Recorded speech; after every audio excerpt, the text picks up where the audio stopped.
السلام علیکم۔ ایک دن ابا گھبرائے ہوئے گھر آئے اور کہنے لگے کہ میں تمہاری ابھی اور اسی وقت شادی کرنا چاہتا ہوں۔ میں نے بہت بار پوچھا کہ شادی کی کیا جلدی ہے، لیکن شام کو ابا ایک نقاب پوش لڑکی کو گھر لے آئے اور میری زبردستی شادی کر دی، جبکہ میں اس لڑکی کو جانتا بھی نہیں تھا۔ مجھے وہ لڑکی بہت عجیب لگی۔ جب میں آدھی رات کے وقت کمرے میں گیا تو اسے دیکھتے ہی زمین پر گر گیا، کیونکہ وہ تو ایک طوائف تھی۔ میرا نام عمران ہے، سب مجھے عمران کہہ کر پکارتے تھے۔ میری عمر 30 سال ہے۔ میرے گھر میں ایک بہن، ابا، اماں اور میں رہتے تھے۔ میرے ابو عام سے ہیڈ کلرک کی نوکری کرتے تھے، جس کی بنا پر ابا نے ہم دونوں بہن بھائیوں کو پڑھایا لکھایا اور معاشرے میں رہنے کے قابل بنایا۔ میری اماں اچھی بیوی اور ایک اچھی ماں ثابت ہوئی تھی۔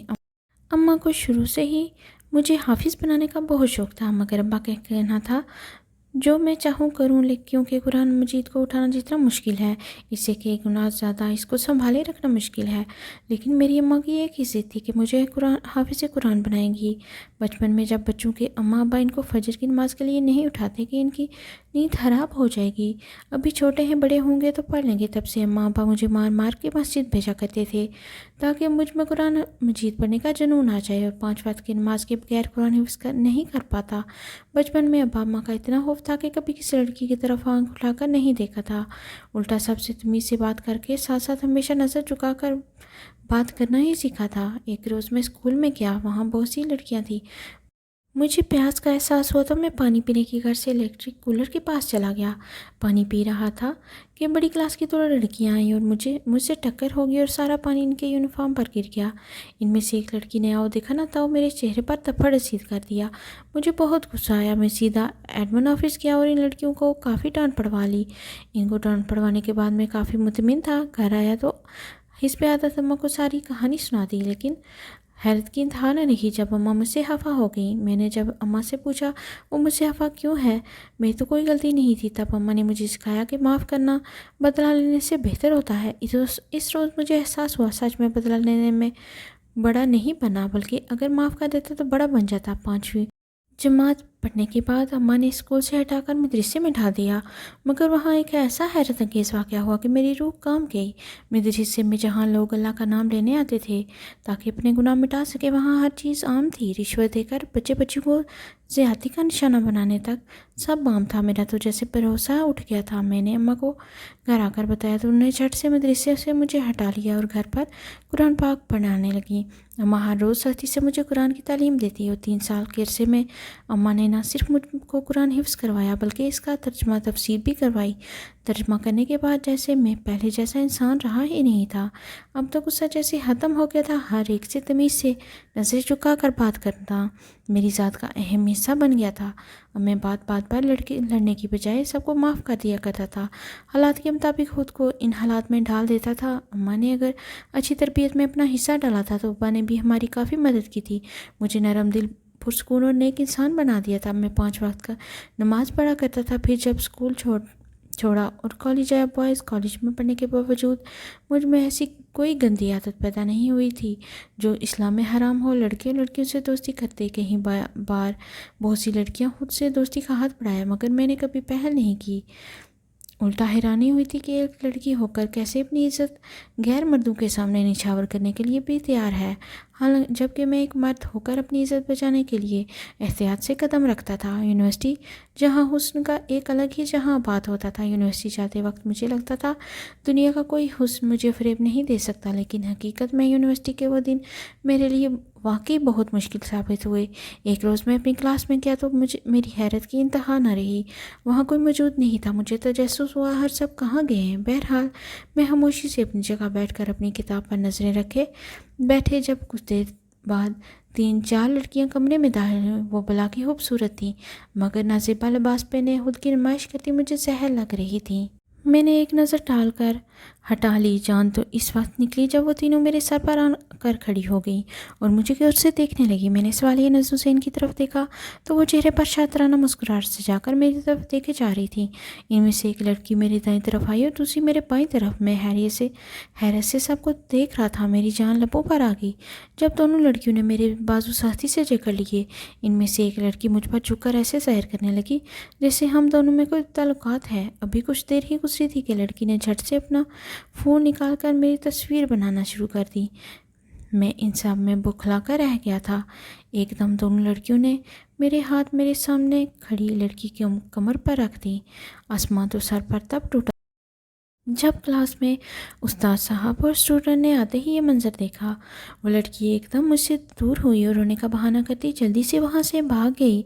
میری آنکھیں حیرت سے پھٹی کی پھٹی رہ گئیں جب سب لوگ مجھے نفرت بھری نظروں سے دیکھنے لگے۔ سب باتیں بنانے لگے۔ پہلے تو بڑا معصوم اور نیک پاکیزہ لگتا تھا، اب تو کام دیکھو اس کے۔ جملے تھے یا سیسا پلائی جو میرے کانوں میں ڈھیلی جا رہی تھی۔ میرا دل کیا میں زمین کے اندر دفن ہو جاؤں۔ میرے لیے یہ مرنے کے مترادف تھا۔ میں بے قصور ہو کر بھی، بے گناہ ہو کر بھی سب کی نفرت کا نشانہ بنا۔ اس دن ایک بات سمجھ میں آئی، آپ کا اندر کیا ہے لوگوں کو اس بات سے کوئی لینا دے نہیں۔ آپ باہر سے کیسے ہو لوگوں کو اس بات سے غرض ہے۔ استاد صاحب بغیر حقیقت جانے مجھے پرنسپل کے پاس لے گئے۔ انہوں نے نہ صرف میرا مستقبل خراب کیا اور مجھے یونیورسٹی سے بھی فائر کر دیا۔ بغیر قصور کے سزا بھگت رہا تھا۔ یونیورسٹی چھوٹنے کے بعد میری تو زندگی ہی بدل گئی تھی۔ ہر طرف سے جیسے سب راستے بند ہو گئے تھے۔ لوگ اپنی بیٹی کو مجھ سے بچا کے رکھتے تھے جیسے ان کو الہام ہوا ہو کہ میرے ساتھ کیا ہوا ہے۔ میں بہت مایوس ہونے لگا تھا۔ میرے ماں باپ نے میرے ساتھ دیا، مجھے حوصلہ دیا، مجھے سمجھایا کہ آزمائش کا وقت ہے، ٹل جائے گا۔ وقت گزرتا گیا اور سب ٹھیک ہو گیا۔ 3 سال بعد ایک روز میری حیرت کی انتہا نہ رہی جب یونیورسٹی سے کال آئی کہ مجھے یونیورسٹی بلایا گیا ہے۔ میں جیسے ہی یونیورسٹی گیا میری آنکھیں حیرت سے پھیل گئیں جب بھوری آنکھوں والی لڑکی نقاب میں ایڈمنڈ کے آفس میں کھڑی تھی۔ میں نے ایڈمنڈ سے پوچھا مجھے کس لیے بلایا گیا ہے، تو ایڈمنڈ کی بات سن کر مجھے گہرا جھٹکا لگا جب ایڈمنڈ نے کہا یہ وہی لڑکی ہے جس نے تم پر جھوٹا الزام لگایا تھا۔ میں تو حیرت سے اس لڑکی کے حلیے پر نظر ڈال کر ہی رہ گیا۔ وہ مکمل حجاب میں تھی۔ میں نے ایک نظر اس لڑکی کی طرف دیکھ کر آنکھیں پھیر لیں۔ مجھ سے اس لڑکی سے نفرت محسوس ہو رہی تھی۔ ایڈمنڈ آفس سے باہر چلا گیا۔ میں بھی آفس سے واپس جانے لگا تو میرے پاؤں تلے زمین نکل گئی جب وہ لڑکی میرے پیروں میں آ کر گر گئی اور پھوٹ پھوٹ کر رونے لگی۔ میں حیرانی سے اس کی طرف دیکھنے لگا۔ میرے دیکھتے ہی دیکھتے اس نے میرے آگے ہاتھ جوڑ لیے، مجھ سے اپنے کی معافی مانگنے لگی۔ میں نے اپنی اماں کی بچپن کی بات یاد کی کہ اس لڑکی کا حلیہ دیکھ کر میں نے اس کو معاف کرنے کا ارادہ کر لیا۔ میرے لیے یہ بہت مشکل تھا مگر میں نے اپنا دل بڑا کیا۔ اس لڑکی کو ایک موقع دیا۔ اگر اس وقت میں اسے معاف نہ کرتا تو اس کا بھروسہ ٹوٹ جاتا، پھر شاید وہ اپنے نیک رستے سے ہٹ جاتی۔ میں نے اس کو معاف کر دیا لیکن اس کا اگلا پیغام سن کر تو میری روح لرز گئی۔ جب اس نے مجھ سے شادی کا کہا، وہ مجھ سے شادی کرنا چاہتی ہے۔ پہلے تو حیرت سے اس کی طرف دیکھتا رہا، پھر ہوش آتے ہی میں کمرے میں پڑے صوفے پر بیٹھ گیا۔ میری حالت دیکھ کر وہ گھبرا گئی تھی کیونکہ میرے چہرے پر پسینے کی ننھی بوندیں ابھر آئی تھیں۔ یہ میرے لیے بہت مشکل فیصلہ تھا۔ میں اس طرح کی حالت میں ادھر ادھر دیکھتا رہا، پھر کچھ دیر بعد اس کو سوچنے کا کہہ کر اسے اجازت لیے یونیورسٹی سے نکل گیا۔ میں گھر پہنچا تو اماں ابا گھر پر موجود نہیں تھے۔ میں تھوڑی دیر آرام کی کر سے جیسے ہی کمرے میں گیا، میں نے ابھی آنکھیں بند ہی کی تھیں کہ میری آنکھوں کے سامنے پھر سے وہ سب گھومنے لگا۔ میں پسینے میں شرابور ہو چکا تھا۔ میں جیسے اٹھا میری سانسیں اکھڑنے لگی تھیں۔ ابھی میں مزید کچھ سوچتا ایک دم اماں کی آواز سے چونک گیا اور جلدی سے اٹھ کر نیچے اماں کے پاس آ گیا۔ اماں کو سارا واقعہ بتا دیا اور خاموشی سے ان کی سننے لگا۔ ابھی اماں کچھ کہتی تو ابا پریشان کن حالت میں گھر میں آیا۔ اماں اور میں ابا کی حالت دیکھ کر پریشان ہو گئے۔ میں نے جلدی سے ابا کو بٹھایا، ان کو پانی دیا، لیکن ابا کی نظریں دروازے پر ہی گڑی ہوئی تھیں۔ میں نے جب ابا کی نظروں کی طرف دیکھا تو حیران رہ گیا۔ دروازے پر ایک لڑکی جو انتہائی خوبصورت تھی، سر جھکائے کھڑی، کپڑوں کے نام پر ایک بڑی سی چادر اوڑھی ہوئی تھی جو ابا مشکل سے ڈھانپے ہوئے تھی۔ میں نے ایک نظر اس کو دیکھنے کے بعد ابا کی طرف سوالیہ نظروں سے دیکھا، لیکن ابا کی بات پر حیرت کا شدید جھٹکا لگا۔ جب ابا نے بولا کہ نکاح ہوا کو بلاؤ، میں بھی نکاح کرنا چاہتا ہوں، ابا کی بات سن کر غصے سے میری آنکھیں لال انگارہ ہو گئی تھیں۔ میں نے ایک نظر اماں کی طرف دیکھا جو سر جھکائے پاس آنسو بہا رہی تھیں، اور پھر خاموشی سے کچن میں چلی گئی۔ میں نے ابا سے کچھ غصے میں پوچھا، آپ کیا کہہ رہے ہیں، ہوش میں تو ہیں؟ جس پر ابا نے مجھے چھڑک دیا اور بولے، جلدی سے نکاح ہوا کو انتظام کرو۔ کتنی بد نصیبی تھی کہ ایک باپ اپنی اولاد کو اپنے نکاح کے لیے نکاح ہوا کو بلانے کا کہہ رہا تھا۔ میں اپنی اماں کے ساتھ ایسا ظلم نہیں ہونے دے سکتا تھا۔ اس سے پہلے کچھ بولتا اماں نے مجھے خاموش رہنے کو کہا اور نکاح ہوا کو بلانے کا کہا۔ میری حیرت سے آنکھیں کھلی کی کھلی رہ گئیں۔ جب اماں کا ظرف دیکھا، اماں نے ایک ہی بات کی کہ وہ حق رکھتے ہیں۔ میں نے سر جھکا کر پاس میں مولوی صاحب کو بلایا، ان کو گواہوں سمیت کھا لیا۔ گھر آتے ہی میرے سر پر آسمان ٹوٹ پڑا جب ابا نے مولوی صاحب کو دولہے کی جگہ میرا نام لکھوایا اور دلہن کی جگہ گھر میں کھڑی اس لڑکی کو، جس کو میں جانتا تک نہیں تھا، یہاں تک کہ اس کو پہلی دفعہ دیکھا تھا، میری اماں تو حیرانگی سے ابا کو دیکھنے لگی، جنہوں نے اشارے سے اماں کو اس لڑکی کو تیار کرنے کا بولا۔ اماں سر جھکاتی جلدی سے اس لڑکی کو تیار کرنے کے لیے چلی گئی۔ میں نے ابا کو انکار کرنا چاہا مگر ابا نے میری ایک نہ سنی۔ میں غصے میں اماں کا انتظار کرنے لگا جو اس لڑکی کو لیے کب سے کمرے میں بند تھی۔ میں غصے سے بے قابو ہوتا جا رہا تھا جب ایک دم اماں اس لڑکی کے ہمراہ نیچے آئیں، لیکن اب کی بار اس لڑکی کے چہرے پر بڑا سا گھونگھٹ تھا۔ لڑکی کے آتے ہی مولوی صاحب نے نکاح پڑھانا شروع کر دیا۔ میرا دل کیا کہ میں انکار کر دوں مگر ابا نے دھمکی دی تھی، انکار کا کوئی جواز ہی نہیں پیدا ہوتا تھا۔ نکاح ہو چکا تھا، ابا نے میری سنے بغیر نکاح کروا دیا تھا۔ لڑکی کو کمرے میں پہنچایا گیا تو میں غصے سے گھر سے باہر چلا گیا۔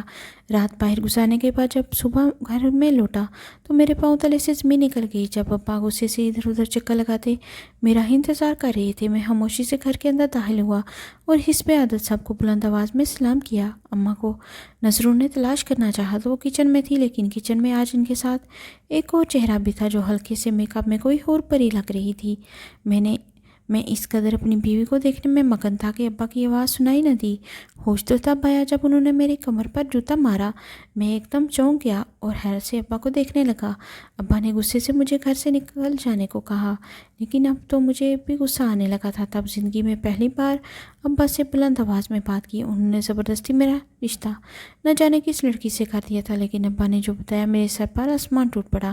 جب ابا نے بتایا یہ میرے جگری دوست کی بیٹی ہے اور یہ اپنی جان ریڈ لائن ایریا سے بچا کر نکلی ہے، میری تو آنکھیں حیرت سے پھیل گئیں۔ ابا نے میرا نکاح ایک طوائف سے کر دیا تھا۔ ابا نے میرا نکاح زبردستی ایک طوائف سے کروا دیا، جبکہ میں 5 وقت کا نمازی تھا۔ اب تو میں نے سوچ لیا تھا کہ شادی کے بعد اس ناپاک عورت پر ظلم کروں گا۔ میرا سارا ذہن کام کرنا چھوڑ گیا تھا، کان سائیں کرنے لگے تھے۔ رات ہوئی تو میں کمرے میں گیا، لیکن وہاں اس لڑکی کو دیکھ کر میری شریان پھٹنے لگی۔ شادی کی دوسری رات میں نے اس لڑکی کا چہرہ تک نہ دیکھا اور کمرے سے باہر نکال دیا اور خود بیڈ پر لیٹ گیا۔ 2 راتوں سے جگا ہوا تھا تو پتہ نہیں کب سو گیا۔ صبح اٹھا تو حیرت کی انتہا نہ رہی جب زمین پر نظر پڑی۔ وہ لڑکی زمین پر سوئی ہوئی تھی۔ مجھے ایک پل کے لیے اس لڑکی پر ترس آیا، مگر پھر اس کا طوائف ہونا میرے ساری نرمی پر پانی پھیر گیا۔ میں غصے میں اٹھا اور فریش ہونے چلا گیا۔ واپس آیا تو وہ کمرے میں موجود نہیں تھی۔ مجھے حیرت ہوئی کہ وہ اتنی جلدی کہاں چلے گی۔ میں نیچے آیا تو وہ اماں کے ساتھ کچن میں کام کر رہی تھی۔ اماں ایک جگہ بیٹھی اسے ہدایت کر رہی تھی۔ میں ناشتے کی میز پر آیا تو اس لڑکی نے میرے آگے ناشتہ لگایا۔ مجھے ایک پل کو خوشی محسوس ہوئی کہ میری مالکیت کو میری کتنی فکر ہے، مگر پھر ذہن میں اس کا طوائف والا روپ سوچ کر میری روح کانپ گئی۔ میں نے غصے سے ناشتہ پیچھے کیا اور اٹھ کر گھر سے چلا گیا۔ کئی دن ایسے ہی گزر گئے۔ میں اس لڑکی پر ظلم کرتا رہا اور وہ خاموشی سے سہتی رہی۔ اب تو جیسے مجھے اس کی عادت ہونے لگی تھی۔ ایک روز میں کام سے شہر سے باہر گیا، واپس آیا تو حیرت کی انتہا نہ رہی جب مجھے گھر میں وہ لڑکی نظر نہ آئی۔ میں نے حیرانگی سے ادھر ادھر دیکھا تو گھر میں سوائے اماں کے کوئی موجود نہیں تھا۔ میں نے امی سے پوچھنا چاہا مگر میں مارے شرمندگی کو کچھ بھی پوچھ نہ پایا، سیدھا کمرے میں آ گیا۔ دن سے شام اور شام سے رات ہو گئی۔ اب تو مجھے کسی نشے کی طرح یاد آنے لگی تھی۔ میری حیرت کی انتہا نہ رہی یہ سوچ کر کہ مجھے اتنی کیوں یاد آ رہی ہے۔ میں تھک کر اپنی اماں کے پاس گیا اور ان سے جا کر اپنی بیوی کے بارے میں پوچھا۔ میری بات پر اماں مجھے کھونے لگیں۔ تب ہی ابا نے میرے سر پر بم پھوڑا تھا جب ابا نے بولا وہ جہاں سے آئی تھی وہ وہاں ہی واپس چلی گئی ہے، کم از کم اس ذلت بھری زندگی سے تو وہ زندگی ہی بہتر تھی۔ اماں نے میری طرف ملامتی نظروں سے دیکھا۔ اماں کے دیکھنے پر میرا گھڑوں پانی میں ڈوب مرنے کو دل کر رہا تھا۔ میں نے آنسو بھری آنکھوں سے ابا کی طرف دیکھا۔ اور ان سے اس جگہ کا پتہ پوچھا جہاں میری بیوی تھی، لیکن ابا نے انکار کر دیا۔ میں نے ابا سے بولا میں اپنے کیے پر شرمندہ ہوں، میں اس سے معافی مانگ لوں گا۔ ابا نے مجھے کہا معافی غلطیوں کی ہوتی ہے، گناہوں کا تو کفارہ ہوتا ہے۔ میں نے بھی سوالیہ نظروں سے ابا کی طرف دیکھا۔ جو ابا نے بولا کہ اس لڑکی نے جس قدر تکلیف اٹھائی ہے میں اندازہ بھی نہیں لگا سکتا۔ میں نے ابا کو دیکھا۔ ابا نے مجھے بتانا شروع کیا کہ آخر میں میری بیوی بھی اسی جگہ کیسے پہنچی۔ میرے پہلوں تلے زمین نکل گئی جب مجھے پتہ چلا ابا کے دوست جو ابا کے ساتھ پڑھتے تھے ان نے پیسوں کی ضرورت کے لیے اپنی جوان بیٹی کو ایسی جگہ بھیجا جہاں سے وہ واپس نہیں آ سکتی تھی۔ وہ اس پر اس قدر ظلم ڈھائے گئے بالکل بھی بیان نہیں کیے جا سکتے۔ میں اپنے کیے پر بہت شرمندہ تھا۔ اس معصوم لڑکی نے جو برداشت کیا کوئی بھی برداشت نہیں کر سکتا تھا۔ پھر سے اس جگہ اس کا جانا میرے لیے مرنے کے مترادف تھا۔ میرا دل کیا زمین کھلے اور میں اس کے اندر دفن ہو جاؤں۔ مجھے احساس ہی نہیں ہوا کب میری آنکھوں سے آنسو بہہ رہے تھے۔ میں نے حیرت سے اپنی آنکھوں کو صاف کیا۔ ابا سے پھر سے اس جگہ کا پتہ پوچھا، لیکن ابا نے بتانے سے صاف انکار کر دیا۔ میں تھکے ہارے جواری کی طرح اپنے کمرے کی طرف لوٹ گیا اور ساری رات رو کر گزار دی۔ اگلے کئی روز میری یہی حالت رہی، مگر میں نے ہمت نہیں ہاری۔ میں نے اپنے رب کے حضور سجدہ گیر ہو گیا۔ جو مجھ سے خطا ہوئی اس کی معافی اتنی آسانی نہیں تھی۔ میں ہر روز وقت پر نماز پڑھتا، پھر بھی میرے دل کو کسی صورت سکون نہیں مل رہا تھا۔ جب کسی معصوم کا دل دکھایا ہو تو سکون قلب کہاں مل سکتا ہے۔ 2 سال میں ایسے ہی در بدر کی ٹھوکریں کھاتا رہا، لیکن کہیں بھی سکون نہیں ملا۔ ہر جگہ تلاش کرنے کے بعد بھی مجھے وہ لڑکی نہیں ملی تھی۔ اب تو میں تھکنے لگا۔ آزمائش تھی جو ختم ہونے کا نام ہی نہیں لے رہی تھی۔ اسی دوران یونیورسٹی کی وہی لڑکی دوبارہ سے میرے گھر رشتہ لے کر آئی، مگر میں نے صاف انکار کر دیا۔ یہ کہا کہ میں شادی شدہ ہوں۔ ایک روز میں نماز پڑھ کر جب گھر آیا تو میری حیرت سے آنکھیں کھل گئیں جب 2 سال پہلے والے منظر میرے سامنے دوبارہ دہرایا جا رہا تھا۔ میری بیوی میری امی کے ساتھ کچن میں کھڑے ہو کر ناشتہ بنا رہی تھی اور ابا ایک طرف بیٹھے اخبار پڑھ رہے تھے۔ لیکن ایک بات جس پر میں نے غور کیا وہ یہ تھی کہ میری بیوی نے ایک بار بھی میری طرف نہیں دیکھا تھا۔ میں تو حیران تھا اس کے رویے پر، لیکن یہ سوچ کر مسکرا دیا کہ وہ مجھ سے ناراض ہے۔ اس کی ناراضگی کی وجہ ہے سارا دن وہ اماں کے ساتھ کام میں لگی رہی۔ رات کے وقت جب کمرے میں آیا تو تبھی میری نظر ایک ایسی چیز پڑی کہ میں سجدے میں گر گیا اور پھوٹ پھوٹ کر رو دیا، کیونکہ میری بیوی حجاب باندھے نماز پڑھ کر رو رو کر دعا گو تھی کہ میں نے اس کے نیک اور صاف دل کو کس قدر تکلیف دی تھی یہ کوئی نہیں جانتا تھا۔ اللہ اپنے حقوق تو معاف کر دیتا ہے مگر بندوں کے حقوق معاف نہیں کرتا۔ اس کے دعا مانگتے ہی میں اس کے قدموں میں گر گیا اور معافی مانگنے لگا، لیکن اس نے معاف کرنے کی جگہ جو کہا میری روح لرز گئی جب اس نے کہا کہ وہ میرے ابا سے اس وقت ملی تھی جب اس کی مدد کے لیے کوئی بھی موجود نہیں تھا جو اس دلدل سے نکال سکے۔ لیکن جس وقت وہ چوراہے پر کھڑی اپنی جان دینے کو تھی تب ابا نے اسے بچایا اور اسے پوری بات پوچھی۔ تب ابا نے اس کو تسلی دی کہ میں اس کا ہاتھ تھام لوں گا، جس کے سہارے وہ بھی ہمارے گھر چلی آئی۔ لیکن میری ناانصافی دیکھ کر، میرے ظلم دیکھ کر وہ بکھر گئی۔ ایک روز وہ میرے ظلم کو برداشت کر کے تھک گئی تھی۔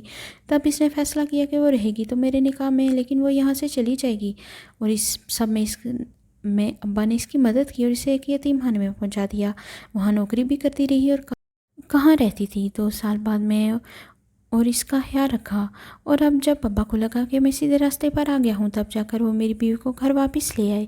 میں یہ سب سن کر اللہ کے حضور میں ایک بار پھر سجدے میں گر گیا اور اس رب العالمین کا لاکھ مرتبہ شکر ادا کیا جس نے مجھے ہدایت دی اور جو غلطی مجھ سے ہوئی اسے سدھارنے کا موقع دیا۔ یہ بات تو حقیقت ہے کہ رب العالمین اسے ہی آزماتا ہے جس کو بھی دی گئی آزمائش کے قابل سمجھتا ہے۔ اللہ نے مجھے ہر بار اپنی آزمائش کے قابل سمجھا اور مجھے اس آزمائش میں نہ صرف ڈالا بلکہ میری محنت و لگن اور محبت دے کر مجھے اس آزمائش سے نکالا بھی۔ جو بھی مشکل وقت آیا میرے رب کی طرف سے میرا امتحان تھا۔ کئی بار میں سوچتا تھا اس امتحان میں ڈال کر اللہ پاک کچھ کرتے کیوں نہیں ہیں، لیکن استاد سبق دینے کے بعد امتحان کے وقت خاموش رہتا ہے تاکہ وہ دیکھ سکیں کہ جو اسے سکھایا گیا ہے اسے یاد بھی رکھے ہوئے ہے یا بھول گیا ہے۔ انسان کے قدم ٹکماک آ جاتے ہیں مگر نیت اچھی ہو تو قدم خود بہت جم جاتے ہیں۔ یہ بھی اپنی ایک ہی بیوی سے محبت کرنے لگا تھا، ورنہ شادی کے لیے ہزاروں لڑکیاں موجود تھیں۔ اس کا صلہ مجھے رب نے معافی مانگنے کی مہلت دے کر دیا تھا جو خوش نصیب کو ہی ملتی ہے۔ اگر آپ کو کہانی پسند آئی ہے تو ویڈیو کو لائک کر دیں، چینل کو سبسکرائب کر دیں اور بیل کا نوٹیفیکیشن دبانا مت بھولیے گا۔ اپنا بہت سارا خیال رکھیے گا۔ ملتے ہیں کل ایک نئی کہانی کے ساتھ۔ اللہ حافظ۔